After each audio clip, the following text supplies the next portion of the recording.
for this computer.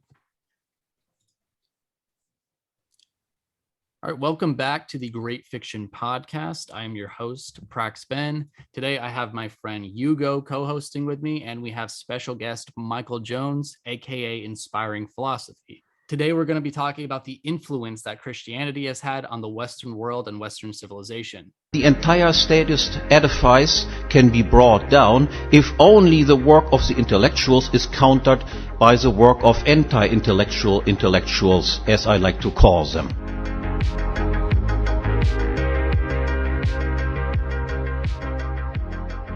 All right, welcome to the podcast, Michael. Go ahead and introduce yourself. Yeah, so my name is Michael Jones. I run Inspiring Philosophy. We have a YouTube channel, over 250,000 followers, and I make a lot of videos, mostly animated graphic style videos defending Christianity. All right, so I invited you here today because I know you have a lot of knowledge on the influence that Christianity has had on Western civilization. So I think the author that's most popular in this area is probably Tom Holland, who wrote the book Dominion. Are you familiar with that? Yeah, I've read his book. It's a very, very good book. Yeah, endorsed by a lot of historians. He is himself as a historian. And so what he basically is doing in the book is he's pointing out how Christianity has basically changed the way we fundamentally think. And so it's not just him who's pointed this out, but it's the other historians as well. But if you go back to the Greco-Roman world prior to Christianity, you have an entirely different world with entirely different fundamentals and views about the world. So a couple of different areas, let's look at science and ethics. Science didn't really exist in the ancient world like people think it did. What was in the ancient world was something we might call proto-science. And it wasn't like this idea you go out and you test things. You go out and you look for things. So for example, the ancient Greeks, you know that condition called jaundice, where you get like yellow in your eye. Well, the ancient Greeks said that when you get that condition, it makes you see everything with a yellow tint. Well, that's just false. You just have to ask anybody with that condition, and they'll tell you that's not true. But ancient Greeks didn't really do science. They did like something called natural philosophy, where they thought about ideas, but they didn't go out and test them really. So they would think about a coherent worldview, and then they would debate which worldview would be more coherent. So it was more like proto-science. They didn't have this idea that there was the universe worked in some sort of fundamental clockwork kind of way thinking. They didn't really know how to unify mathematics and physics. That didn't come till later. What they did was more philosophy. But even worse than that would be their understanding of ethics. So if you go back to the ancient world, one of the ways we can identify a brothel was by how many infant graves we can find around there. Because the ancients didn't really consider a newly born baby fully human. So it would be okay to kill one of them. And at brothels, that happened quite often because the women had to work to serve the men. Very much so that was the mentality. Women were basically considered property in the ancient world. For example, Nero would host these great parties, and the nobleman's daughter was obligated to work as a prostitute at these parties. So women were basically property. They were used for sex, for working in the house. David de Silva, another historian, will tell you that in the Roman world, women didn't go out as much. They were confined to the house. That's where they were expected to stay. They didn't have rights. Women's rights in the ancient world was a joke. It just didn't happen. And of course, slavery was also the standard norm. If you would go into a brothel where you'd see older aristocratic men sleeping with young underage women, and you said something like, should we get rid of slavery? They would have looked at you like you just came from Mars. It would not have made sense to them. All of this changed when Christianity came on the scene, started teaching that there is neither Jew nor Greek, free nor slave, male nor female. We're all one in Christ. We're all equal. It wasn't Christians started to work to abolish slavery, to take care of these infants that were being left at brothels, or they could have been subject to infanticide. They started to change the fundamental way we think about ethics, science, education. And now it has affected us so much, we don't even realize how much Christianity has influenced our ethical thinking. Right, outside of you go. Did you want to say something? Yeah, I mean, most particularly using the example of the infanticide and the brothels, you see that there's a different conception of personhood before and after Christianity. And you can compare the systems the Greeks and the Romans used, the way of defining person and the way personhood is defined in Christianity, just by the mere belief that if the God you're believing in came to earth and assumed the form of a man, which is pretty much one of the key beliefs in Christianity, then human personhood by default, just by it was the kind of form that was used by God in his presence in earth, is changed because it has some kind of particular dignity that is above of the rest of nature. So Yeah. I think this belief is very, very important in order to understand how this changes is kind of revolutionary, the way people used to think before Christianity and after Christianity. Yeah, there was an emperor called Julian who was in the 4th century, I believe. He was a pagan emperor after Christianity, so after Constantine. And he was writing to some of the pagan temples saying, why aren't you guys taking care of the poor? Why aren't you helping? This is what we should be doing. And they were dumbfounded because Julian was raised Christian. And so he was raised with these Christian notions about caring for the poor, caring for the needy. And he just assumed that's how everyone thought. But the pagans didn't do that. The polytheists didn't do that. The polytheistic gods didn't care about the poor. They didn't care about humanity so much about ethics. They cared about sacrifices that you had to do, keeping certain rituals, make sure you honor the emperor, stick to your family. If you're a woman, remember, you're the property of some male in your life. If it's your grandfather, father, oldest brother, or husband. That's what they cared about. That was their understanding of ethics. It was more about order. The ancient world cared about order. So if you go back to ancient Mesopotamia, it would have been more of a sin for a prostitute, and they wouldn't really have used the word sin, but you get the idea. It would have been more wrong for a prostitute to leave the brothel and pursue a different career, because that would have violated the order of things. That was her place. She needs to stay there. Christianity and Judaism, even before that, comes onto the scene and says, no, there are certain things that are inherently wrong that should not be done regardless. And we don't care if we disrupt the order of society because these things need to change. And Christianity really started to do that. So when Emperor Julian is riding around wondering why the pagan temples aren't taking care of the poor, it's because he was raised in a Christian setting and he thought, well, this is just what you're supposed to do. But you see how quickly Christianity started to change people's mind and thinking. Now you got to care about the poor. It's not good to leave infants at brothels or to murder an infant just because it's super young. This is the image of God you have to take care of. Women have rights. You just can't treat them like property to be passed around, to be traded between different patriarchal clans. Christianity really started to fundamentally change this. And slavery itself, the Christians were the first to advocate for the abolishment of slavery. Gregory of Nyssa being the first person and working on Paul's letters, getting that kind of idea that slavery should be done away with. Yeah, I was actually just about to bring up the Christians and slave abolitionist movements. While you had, many of the Enlightenment philosophers saying, oh, well, yeah, actually, I think slavery is bad. You had the Christians already out organizing these abolitionist movements, because they saw all people as created in the image of God. Yeah, it's one of the ironies we see in like books like Steven Pinker's book, like Enlightenment. He seems to give like the credit to the abolition of slavery to the enlightened thinkers. And you go back to some of these enlightened thinkers, they were all okay with slavery because they considered the Europeans to be superior and they can go out and dominate the world and do whatever they want. It was Quakers, Protestants primarily, that were like, no, slavery is wrong. Catholic bishops and monks as well. Yes, slavery persisted into Christendom, but it was a hard pillar of society to get rid of. It took a long time. And a lot of Christians came along and said, well, it's just the way it is. Let's just deal with it. But there was a lot of Christians pushing back. And their reason to push back was the Bible. When you get the major abolitionist movement we get in the 1700s, it's primarily being run by Christians who were convinced the Bible taught them that this is wrong and needed to be done away with. That's why we today in the modern West look at slavery and go, of course it's wrong. You go back like 400 or 500 years, they'd be like, well, it's probably not good, but I mean, it is just a fact of life. You go back 2,000 years, they would have considered slavery a good. Or if you go back, 500 years through the Islamic world, like they were like, what are you doing getting rid of slavery? That doesn't make sense. Slavery is just part of life. We're allowed to have slaves. Like, but no, it was Christians that drove this movement, whether you like it or not.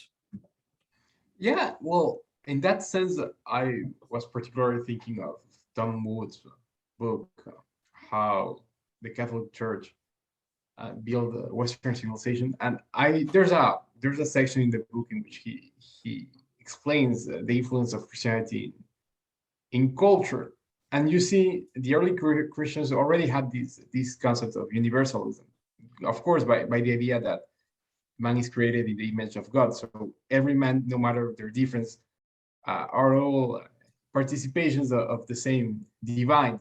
And so let's take some interesting examples, like very contemporary, but that would be controversial for our modern mind. There's a saint, some Saint Maurice, who was a Roman legionary, and he was African, he was black, and he is one of the early saints, and he became a common symbol in medieval Christendom. You may see that there are a lot of coats of arms with his effigy, with his image. And then you have, during the conquest of the Americas, you have the debates at the School of Salamanca, in which they try to find a way to justify how to protect the natives from the abuses that Columbus and that some of the people that were sent by the crown were doing to the natives. So these kinds of discussions are at the center of Christianity, because you have to try to protect human dignity, because human dignity is a reflection of the divine, of God's dignity by itself. Yeah, and that's very much true, is this idea that the humans were the image of God, male and female. We had to protect that. So we know about the famous Squanto from Plymouth. Tisquantum is actually his name. He was rescued by, in Spain, I believe it was, by Catholics who saw him like, we can't let this person be sold into slavery. He made his way back to Britain. And then when he was in Britain, he learned some English, and he was able to get back to the Americas just before the Pilgrims ended up showing up there. But what also is interesting, building on what you said, is how Christianity did what I would call actually smashing the patriarchy, the ancient patriarchy kind of forms that is. As I was talking about earlier, women were considered property in the ancient world. They would be traded, sold, made between different clans. They were also used to sort of, form sort of like marriage bonds with clans they wanted. Often they were married to cousins or second cousins because, they wanted to strengthen family ties. You'll notice in Christendom, the Catholics didn't like cousin marriage because it was too close to the idea of incest. Well, it is incest, obviously. So they outlawed that. They said, you can't do this anymore. You actually have to, women have to be married to somebody not within your, family clan like system. You actually have to branch out further. And they outlawed cousins, third cousin marriages, even to that. They were trying to say, you really got to, step out a little bit further. That made the world open up a little bit more. Now, when Protestants came, they sort of reversed this, but it took too long. By that point, the patriarchal clan society had been torn down, obviously. But they made the world open up more, and you just start, talking and branching out more. But most of all, marriage had to be based on love. This is something Tom Holland talks about, as well as other historians, is that priests would not marry someone unless both the couple said, I do. And they were given authorization by the church to marry a couple without their parents' consent. Now, that's important because women at that point, if they fell in love with some young guy, their father could just not sell them off to some older clan member to be married off. If she fell in love with someone else, they could go see a priest, say, we love each other, we want to get married. The priest would do it. That was it. That was the end of it.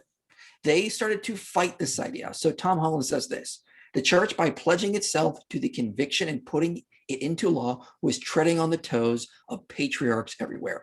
It took away the patriarch's power to use women as property.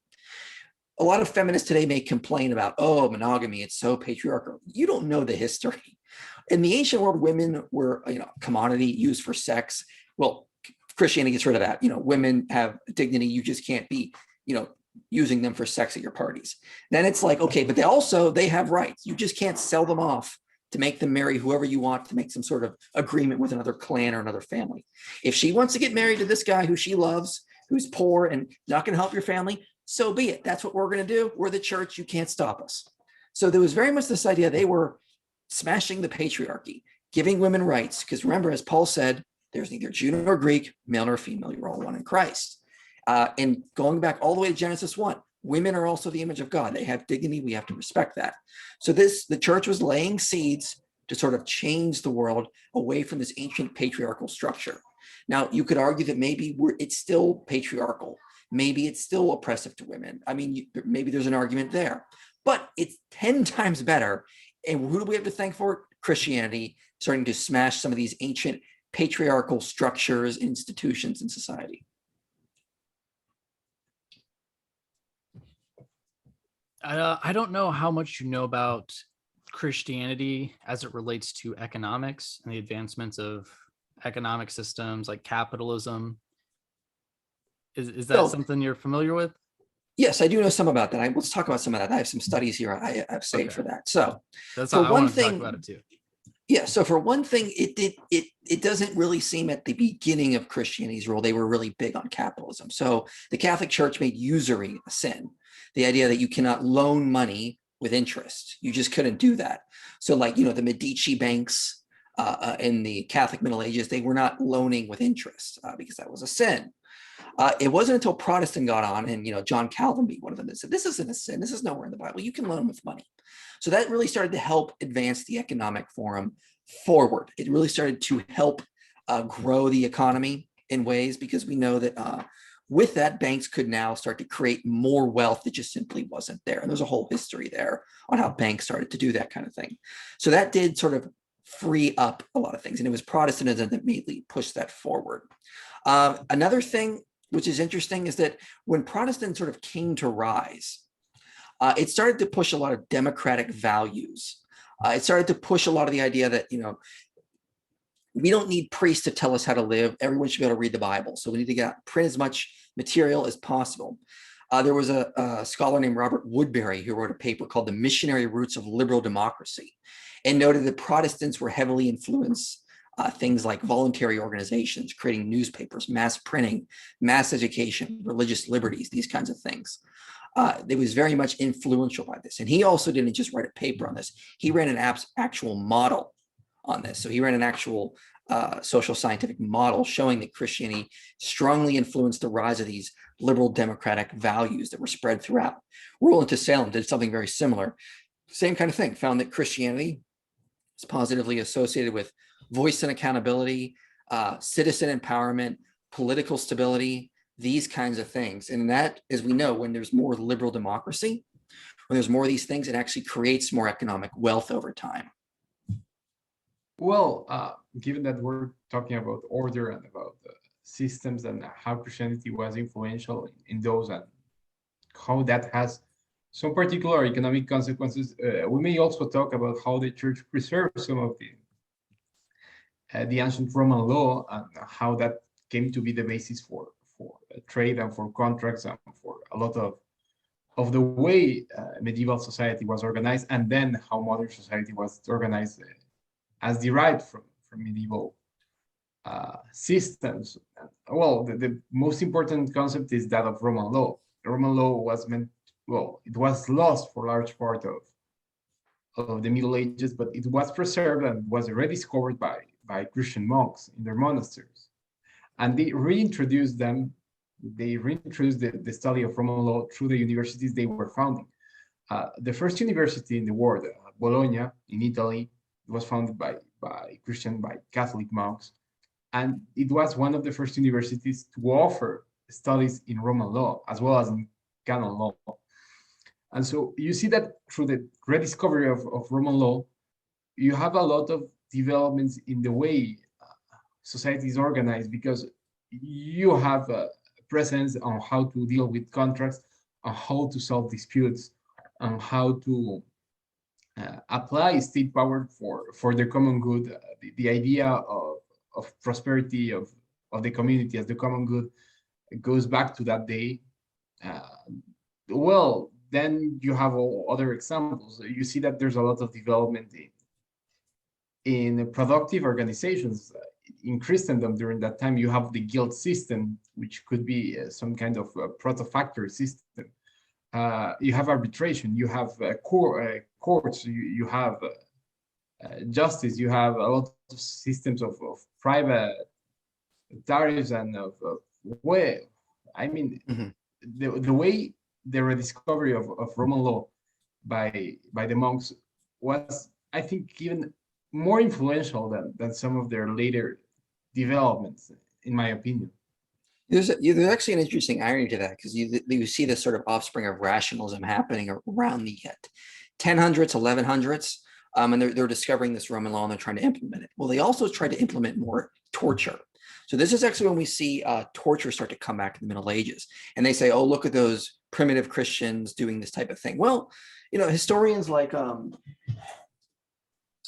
this guy right here, Nathan Johnstone, says, well, the torture aspect did come about from rationalism that's trying to get back to Roman law, but that shows it did not come from Christianity. It came from rationalism and its failure to control its offspring. So it took us a while for us to get that under control and realize, no, we need human rights. We just can't be torturing people. But that seemed to have come about not from Christianity, but from rationalism that was sort of trying to be rediscovered. So you're absolutely right that was rediscovered and pushed by the monks. It did have some negative effects of it, but that was not the result of Christianity. What's interesting, though, when you bring up the idea of education, though, is that Christianity very much did encourage the idea of education. Historian James Hannam notes that in Christian Europe, there was something that was new that came about, which was an independent university.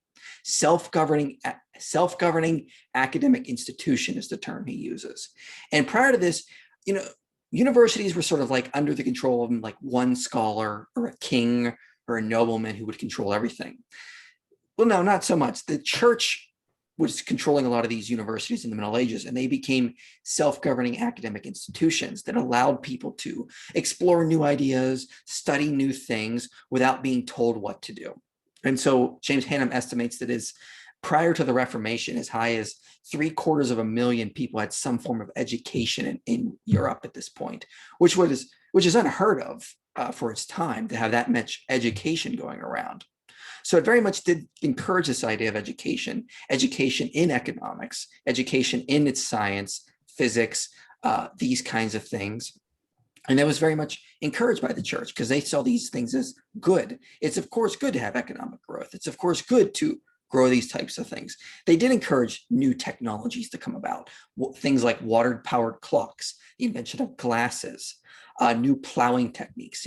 During the Christendom age is when we learned to drain swamps, and you get all sorts of new towns in Italy because of this. Rome, for example, could not plow Britain. They never developed the technology to do that. There was an historian named Rodney Stark who said that one of the best things, in his words, was that that happened was the collapse of the Western Roman Empire. And the reason why is because the Roman Empire relied too much on slave labor. When that happened, when that collapsed, and these different Christian groups around Europe had to sort of pick up the pieces, they had to come up with new technologies to survive. And so in Britain, they came up with new plowing technologies to be able to farm up there. Rome didn't care. They relied on slave labor. They relied on importing goods for their troops there. But when that all collapsed, it forced the Christian Europe, the Christians in those regions, to sort of come up with new ideas, new techniques to help advance humanity forward. And that's not directly caused by Christianity, because that's just humans struggling in their environments. But you do definitely see these things coming out of Christian Europe, and Christianity indirectly helping with that, especially with what we see with the rise of modern science. In terms of the economic side of things, something that I've noticed is that Christianity really teaches what we would call a low time preference. Especially some things stand out to me, like in Matthew, you have the story of the virgins and their lamps, and right alongside that, the story of the servant who buried the money. And, this is really teaching people that sort of investing and not going after instant gratification is much better. And Christianity as a whole, you're going out and getting instant gratification, that's sin. But instead of doing that, saving yourself, working hard, these types of things are important Christian values, and that really goes great with economic growth. And You Yeah, it mentioned was like Catholicism and their hesitation to go with more capitalist economics, and I've seen studies that show that economic freedom is usually correlated with Protestantism, and then the opposite, Islam, and then Catholicism is kind of right in the middle. But I think, at least I'd like to see a lot more Catholics kind of leaning in the more free market direction. Well, let me say this. There was a study called Secularization Precedes Economic Growth. And so what they found, the scholars, one of them was Damien Ruck, who worked on this paper, noted that what actually caused economic growth was rights, equal rights, trying to push this idea of more rights for the citizens, more rights for the people. When a culture or a society creates that, economic growth just starts to go up. Roland to Salem did something very similar in his paper, found very similar results with Catholicism and Protestantism, encouraging right development. So to Salem's paper shows that Christianity encourages rights, political empowerment, citizen empowerment, these kinds of things. He also looked at Islam. Islam was not correlated with any of those things. Then you take Damien Ruck's paper and shows that when you start to have these rights, economic growth flows from that. So I wouldn't say Christianity directly caused economic growth, but you could definitely say it indirectly led to that. I mean, it's hard to deny it when you look at the different papers and see how they work together. Christianity encouraged that people should have rights, male and female rights, free nor slave. All right, it doesn't matter about race either. We should all have rights. When you get rights in a society, studies show that that creates economic growth, because now people have certain things that they are guaranteed in society and they can work from that. If you go back to like an ancient world setting where you were born to a certain class, a certain family, that's where you were stuck in. You couldn't change things. You were bound to that. That gave you your identity. But if you're born into a society which says you have certain rights and you have these rights regardless of where you go, not tied to a family, not tied to a certain place in society, that allows you to branch out, to try new things, to invest in new areas. So I do think Christianity didn't directly, because it doesn't really say like in the Bible, go therefore and be capitalist. But what it encourages rights, the idea that we should have rights and we all are equal before God. That in turn does seem to eventually lead to more economic growth, according to the research. Yeah, and at least in the mainstream, in the Orthodox view of Christianity, especially Catholic, Protestant, economic growth and prosperity is not seen as something as bad, especially in Protestant views.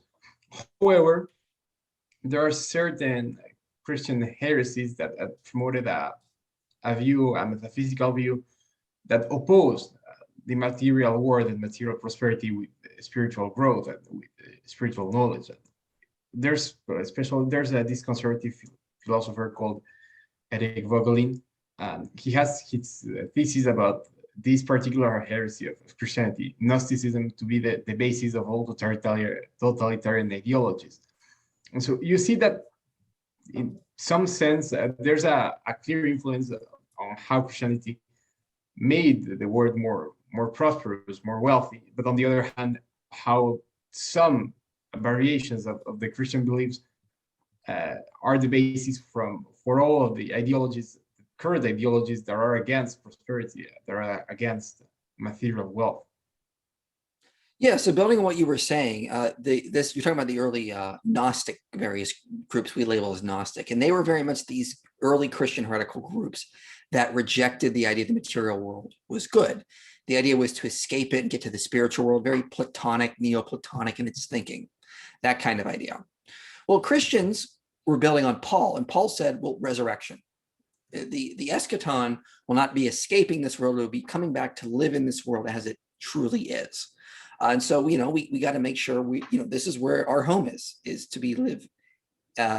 We resurrected here. This is where we will live. And so they're very much this idea that don't think about escaping the world, but thinking about what we can do in this world. And early Christian eschatology was also the idea that Christ will return when we respond properly and ethically. So it was this idea that once we are ready to accept him as the king that he is, he will then return. Well, that encourages the idea we need to go out and make the world better so that Christ will return. Because As scholars will note, in early Christian thinking, eschatology was very much connected to ethics. You wanted to bring about the eschaton and the second coming. Well, the world needs to be a better place. That's what Christ is waiting for, this kind of idea. So it did very much encourage the idea of taking care of the world. It also encouraged something that a lot of people don't realize, but environmentalism. It's like, so you look at people like St. Francis of Assisi, the idea that it's our job to take care of the environment. Studies have shown this as well. There was a study done, does religion promote pro-environmental behavior across country investigation? And they found that yes, especially in Christian countries, there's this idea that pro-environmental attitudes tend to come out of that, especially among religious individuals. It's very much this idea that it's our job to sort of take care of the world. We need to make it a better place. And so you get pro-environmental behaviors, but you also get this idea that, we need to come up with you could also get this idea indirectly from that, which is the idea we come up with new technologies, new systems to sort of make the world better. Because I think anyone can agree we're living in a far better world now than the ancient Romans lived in because of all the technology we have. Well, Christianity can indirectly influence that as well from its idea of eschatology and its ideas of ethics about our place in the world and what we're supposed to be doing. Yeah, that actually relates to like the economics as well. In terms of the environment, oftentimes when a country gets very rich, it gets to a point where technology advances, and not only that, but people become more environmentally aware and they start to take care of the environment more. Pollution goes down, they start to fix a lot of problems. Mm-hmm.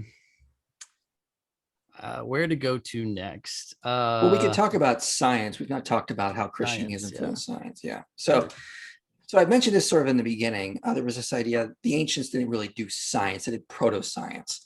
They didn't really think nature worked systematically because the gods were random. They did whatever they wanted. They didn't have rules they had to follow.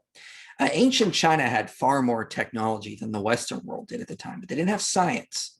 They had developed technology, but they didn't know how to develop science, this idea that nature worked systematically. So historians like James Hannam, Noah J. Efron note that one of the things that helped it was this idea that, well, there is a supreme deity who created all things, and he sets things according to his laws. Well, that entails the idea that nature works systematically. We can discover God's laws. That led to science. That led to emerging of physics and mathematics, which the ancients didn't discover. This led to this idea that there are these certain universal laws that govern the way society works. This was very much a Christian idea. This was very much comes out of the idea there's a supreme deity that controls everything. You go back to an ancient pagan world that didn't really think there was a supreme deity that cared about humanity, that cared about the world. Well, the pagan deities from Zeus, Apollo, Hera, they just did whatever they want. Sure, they were in charge of nature, but Zeus will throw lightning when he wants. It's on his whims. But the God of the Bible doesn't do those types of things on whims. He responds to human ethics, but nature itself is systematic. Early church fathers talked about nature being the 67th book of the Bible. And we can discover how God has written it, how he has made it. It was very much an early Christian idea, building on, of course, the Judeo-Christian world, the Judeo world prior to that. The idea there was a supreme deity that set nature in motion to work according to his laws. And so this is where we get the kind of ideas of science. And scholars like Joseph Needham and later E.O. Wilson were the ones who were pointing this out, that it was this idea that sort of gave rise to science. And it explains why Christianity or why science did not rise in places like China, even though they had more technology. Yeah, and as we've already said before, or as you've said, Christianity and specifically Protestantism led to more equal rights, more democratic institutions, and not only that, but also more economic growth and the education as well. And all three of those things heavily correlate with more scientific discovery. So Christianity also creates all of the conditions necessary for scientific discovery. Mm-hmm. Well, Catholics definitely laid the foundation. And then when Protestants came on the scene, they very much were of the idea that everyone should read the Bible. So when the Puritans came over to the Americas, they not only made up a written language in Algonquian for the natives there, that they then translated it into the Bible into the language so that they could read it. So they had to teach the Native Americans, the American Indians, how to read the language, the written language they were making up in their own spoken language, so that they could read the Bible. Protestants printed so much material that Catholics had to start competing with them. So that created an explosion of printed material because everyone had to be able to read now. When people were able to read, that obviously advances education. So reading became a standard. Excuse me. You go back to the ancient world, I mean, reading was like a special task for the scribes, some of the elites, but you didn't have to read. That wasn't necessary. The ancient world looked at the Hebrews, the Jews, kind of off because they were teaching their children how to read, and you didn't have to do that. But when Christianity comes on the scene, they start to encourage more reading because they want people to read the Bible. The pagans didn't have what we would put sacred texts that were synonymous with how the Jews and the Christians looked at the Bible. They had texts they were considered good, but nothing in comparison to how Christians and Jews treated the Bible. This was sacred. This was the word of God. Everyone should be able to read it or at least hear it. That starts to spread, and with Protestantism, it takes a flame, starts to spread much further, much faster. Catholics, other religious groups have to start competing with them with how much printed material they're putting out. And so, as I mentioned, Robert Woodbury's paper, The Missionary Roots of Liberal Democracy, shows this kind of thing. And he actually ran an actual model to show this. So he's not just saying, let me do some historical research. He actually then put in the numbers and show that this is actually something beyond just numbers, beyond just history. This is actually something you can show in a robust model. And have you seen the paper, Is It Smart to Believe in God one, the Meisenberg 2012? Yeah, so this one actually shows that, let me see here. Looking at countries not only in Africa, but also East Asia and Latin America, Protestantism heavily correlates with education levels, especially when compared to the Catholics and unaffiliated, stuff like that. And personally, I spent time in Myanmar a few years back, and Adoniram Judson, who was a major American missionary who went to Myanmar, he actually wrote out a language for them. They had a language, but he wrote out their alphabet and stuff like that, and really helped educate a lot of Burmese people. And they also introduced the Bible. So yeah, it seems to be the case in quite a few instances. Mm-hmm. Yeah, and to be fair, Catholics were one of the first ones to set this off. Salem's model looked at Protestantism, Catholicism, and Islam. Protestantism was the highest correlating with these democratic values. Catholicism did positively correlate with them as well, just not as much. And Islam, there was no correlation at all. Some of it was even pointing in the opposite direction, although within at least the non-significant range. So very interesting research that was found with that. But yeah, Protestantism really did help to advance literacy in ways. It started to make it just exploded around the world. Yeah, well, I guess that the point is correct. I would just like to add some other information that I know more about the situation in Latin America, and especially the history of the church in Latin America. So around the same time, you see the Protestants, they promote the idea that everyone should read the Bible, of course. But in Latin America, there were missions and monks who came and who began to bring the same kind of civilization they had back in Europe. So you have the orders that come to what used to be the Spanish dominion in America. They began to translate the Bible to other languages, say Nahuatl in Mexico, Quechua in Peru. And they also teach the indigenous peoples about Christianity, and they promote them to create and to build. In the city I'm from, Quito, they even set up, among other universities and that kind of institutions, they set up a school of art that back in the day was rival to the schools of art in Florence and in Italy. Why? Because they were being taught by the same kind of masters that were teaching in Europe, because the monks and the Catholic Church was bringing to America the same kind of experts and of artists that used to teach the masters and the artists in Europe. In other cases, you have pretty much the same. They were promoting by the trade and by the exports of particular goods in the Spanish colonies. There was even a plan to evangelize China back in the day, a plan that was led by the Jesuits. I think it was by the Jesuit founder, by Saint Ignacio de Loyola. And in that sense, of course, you see that there was some kind of correlation between education, but there was also a correlation between the larger means of civilization, in the sense that you have Christian art that was particularly created in the Americas. We don't talk too much about that. Also, the evangelization of Japan and the founding of some cities like Nagasaki. Yeah, Catholics actually did start to evangelize some of those areas. Now, Japan cracked down on them and ended up killing all of the Christians, or at least the overwhelming majority of them. And eventually China did kick out the missionaries, but there was definitely a push early on for different Catholic missionaries to get in there and start converting the people. But unfortunately, that was sort of cracked down pretty early on and didn't grow like it should have.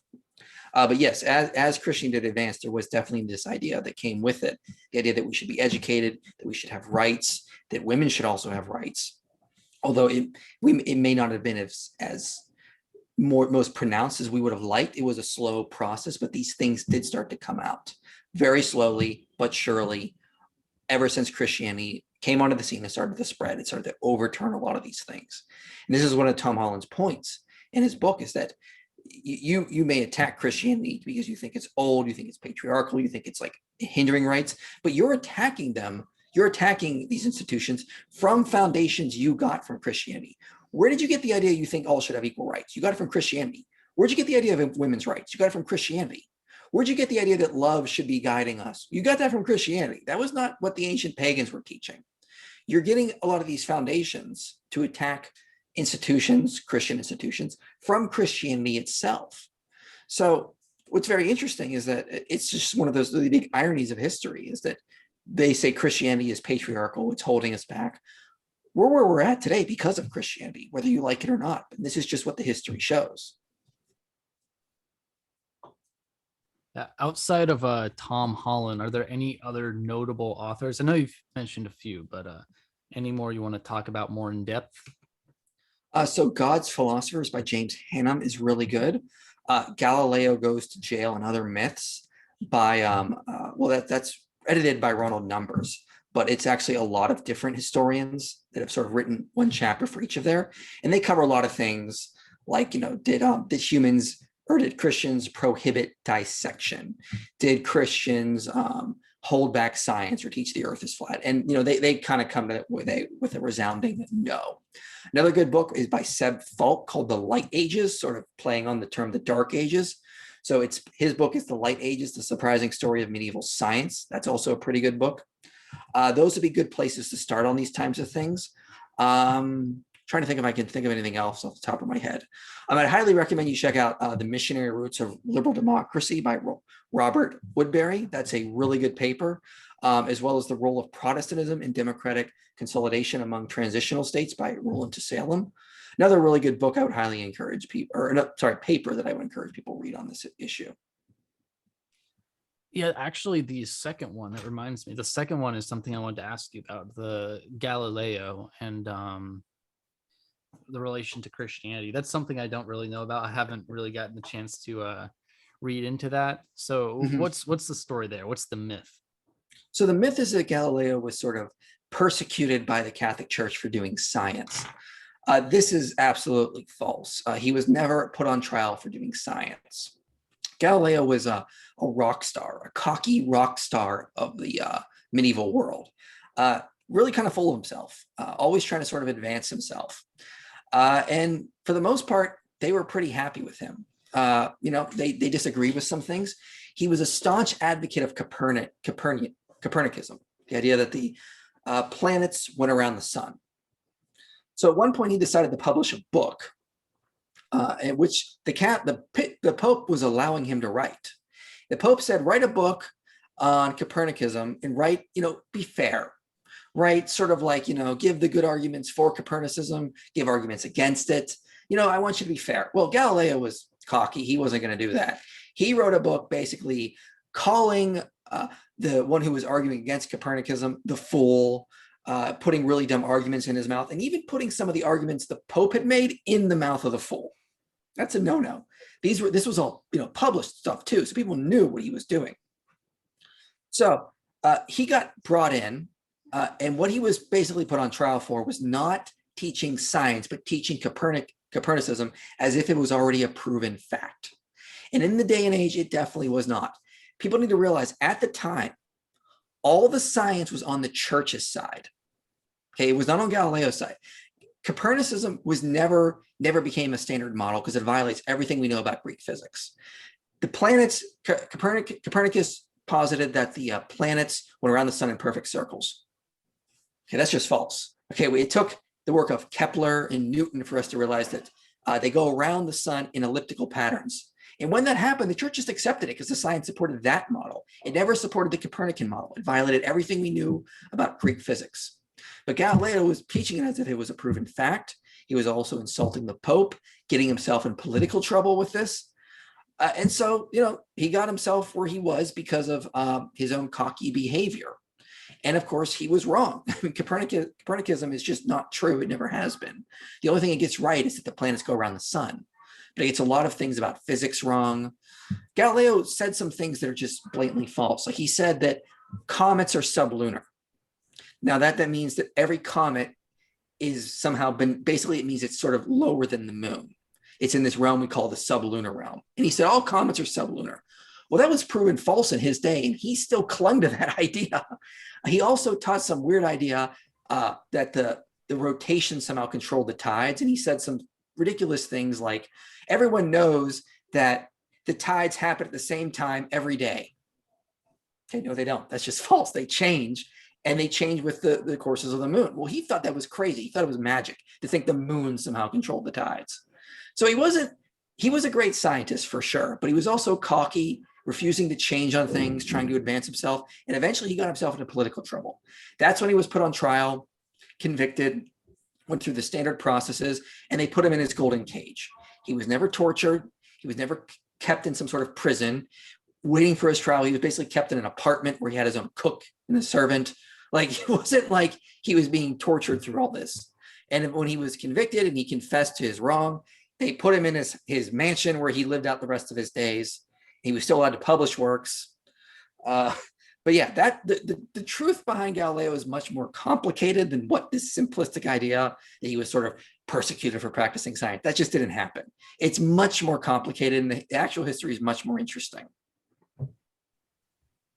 Well, given that we're talking about religious persecution, you can do a disclaimer about all of the myths on the witch burning and witch hunt, given that this is some of the subjects that gets very mentioned every time they want to go against the church and against Christianity.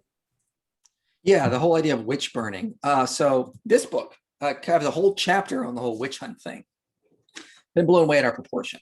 Again, so the author is actually an atheist. He's non-religious, as he identifies. He's not a Christian, and he notes that this has just been overblown. It's basically the work of propaganda. It did not happen this way. As he notes in his book, he notes that, again, the whole witch trial thing came about from rationalism. It was its inability to control its own rationalism.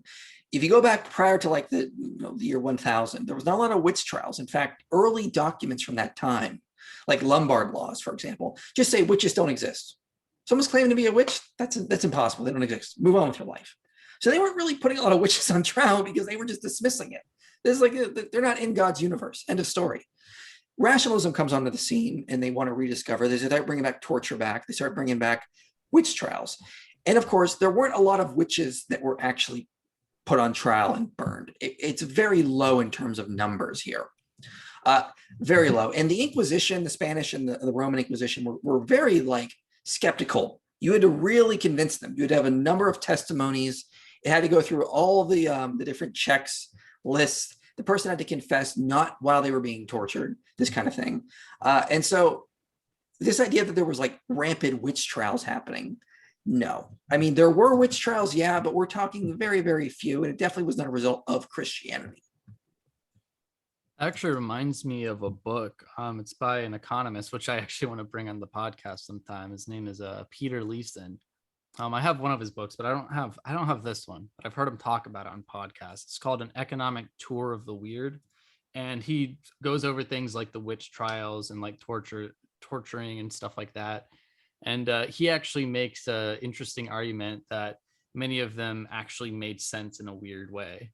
So like he compares it to like lie detector tests, for example. Lie detector tests don't really work, but the point of lie detector tests is that people think they work.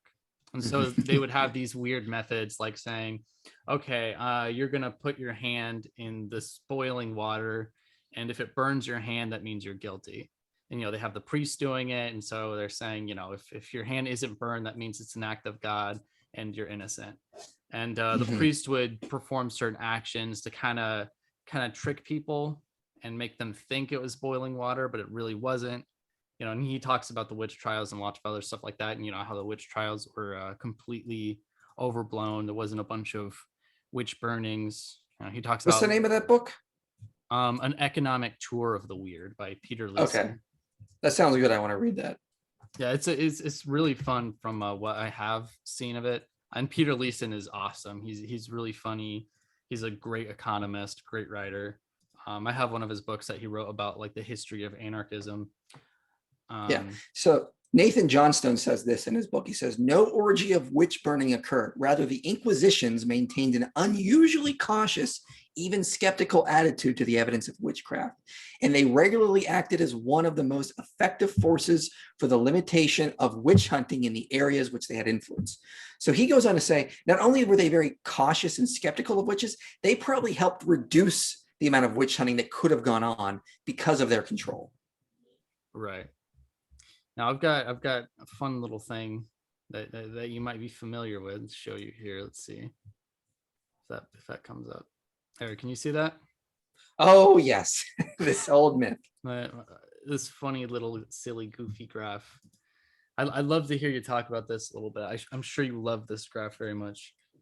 Yeah, so this was made up by someone who's got no understanding of history. I believe it's from like the 1980s when they sort of put this thing out. And it just doesn't even make sense if you look at it. How do you measure scientific advancement? Notice there's no numbers on the side or any way to sort of measure this. It doesn't make sense at all. And it's this idea that, Rome was advancing so much, and then all of a sudden the Christian Dark Ages took over, and bam, look what happened. Okay, this is just utter nonsense. For one thing, Rome did not have a lot of advancements. They came up with roads, really good roads, but again, they relied on a lot of slave labor. They weren't really advancing. Their philosophers were not really doing science. Again, they had slaves too. Most of the philosophers of the ancient world were aristocrats, and they're just relying on slaves. They're not really trying to advance things. After, of course, the Christians took over, they made a lot of advances, and they kept teaching a lot of the works. So there was a monk, Alcuin, who was in France. Alcuin's an interesting guy because he was under Charlemagne in, I believe, the 700s and 800s. One thing he did was he told Charlemagne to stop trying to forcibly convert the Germanic tribes to Christianity. They need to convert because they want to. You just can't force them to convert. So he did that. But he also revolutionized the alphabet, teaching, inventing ththings that we take for granted, lowercase letters. This helped to advance literacy throughout France in his time. But he also taught a lot of the old works. They didn't just stop teaching a lot of these old Roman works, and they built on them. Same with Leo the mathematician in the East. They invented a much more minuscule script that allowed them to translate and copy more works to continue to grow and advance things. And again, when the Roman Empire fell apart in the West, it was in the East. Again, it forced a lot of the populace to come up with new technologies to advance and survive. Again, as I mentioned, water power clocks were invented in the Middle Ages, as well as glasses. And they did their best to sort of keep and preserve a lot of the ancient works and continue them on. One of the things this graph also doesn't make sense is it pretends the Roman Empire sort of collapsed. It didn't. The Western Roman Empire collapsed around this point. The Eastern Roman Empire continued on and continued to thrive. And Christianity did not cause it. What caused the collapse of the Western Roman Empire was economics. The Eastern side had Egypt. It had Israel. It had a lot of the really rich areas, the rich farmlands. The West did not have that. They relied on imports from those areas. And you're also getting attacked from all these Germanic tribes. Then you have climate change happening around this time as well. What do you think is going to happen? Well, collapse.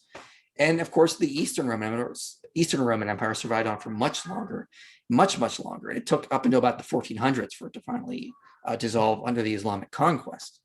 But yeah, this is an absolute myth. There is no historian that takes this graph seriously.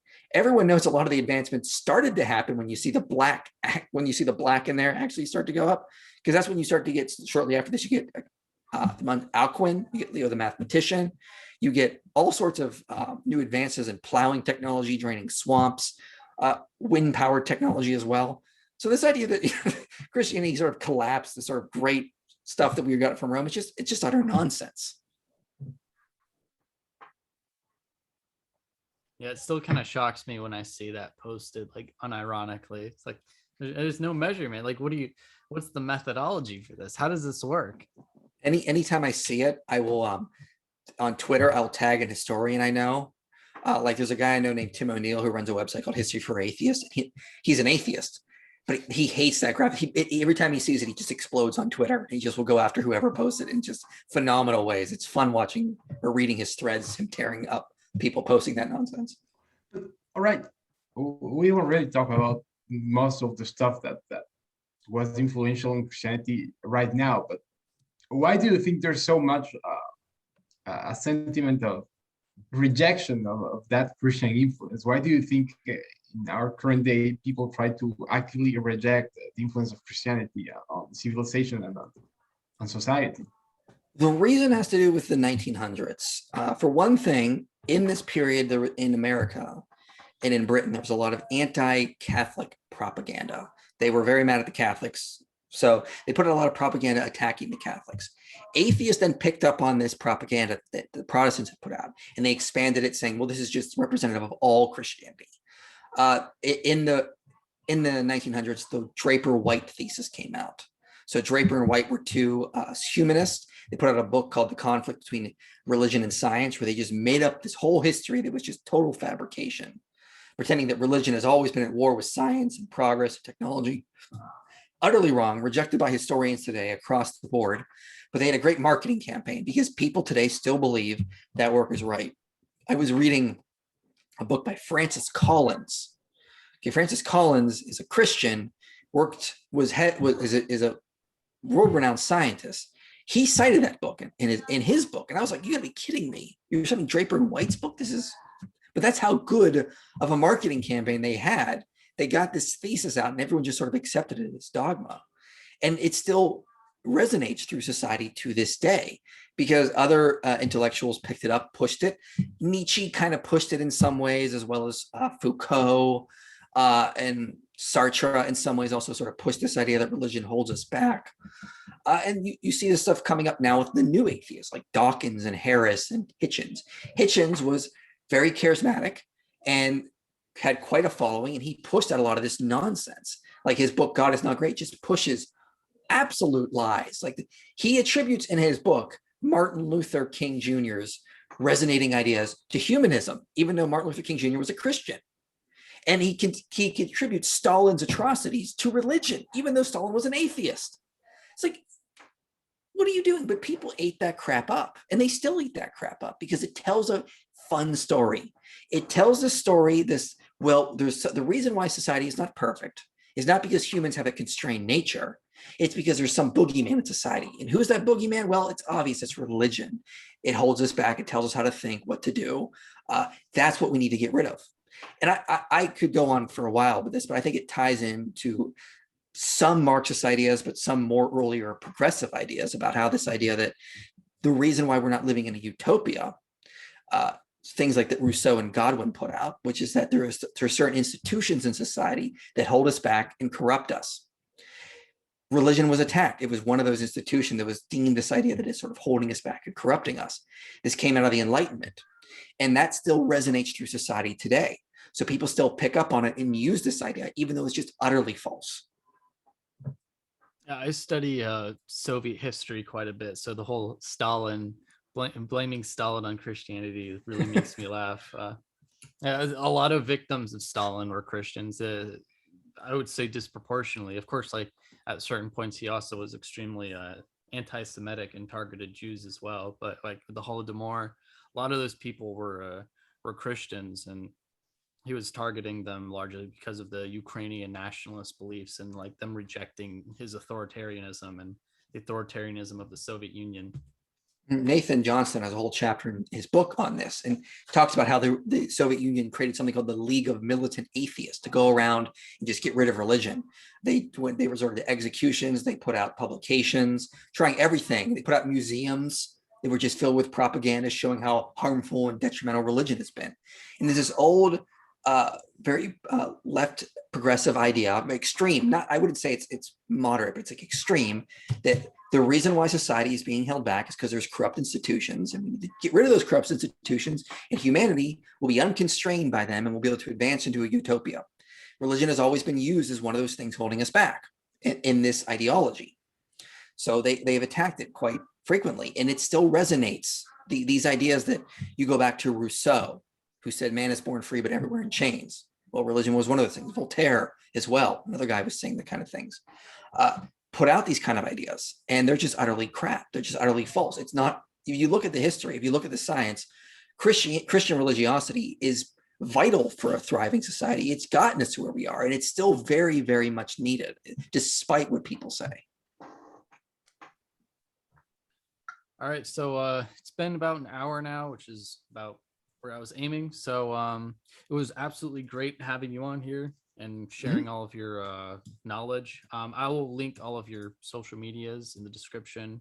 If you have any particular articles, anything like that, you can send them to me. I'll put those in the description as well, so people can head over there. Michael's YouTube has a lot of videos that cover these types of topics a lot more in depth. He really does a lot of research for his videos, even his short TikTok videos. He just pours a ton of care and research into them, and I really appreciate that, because that's a standard that I hold myself to as well.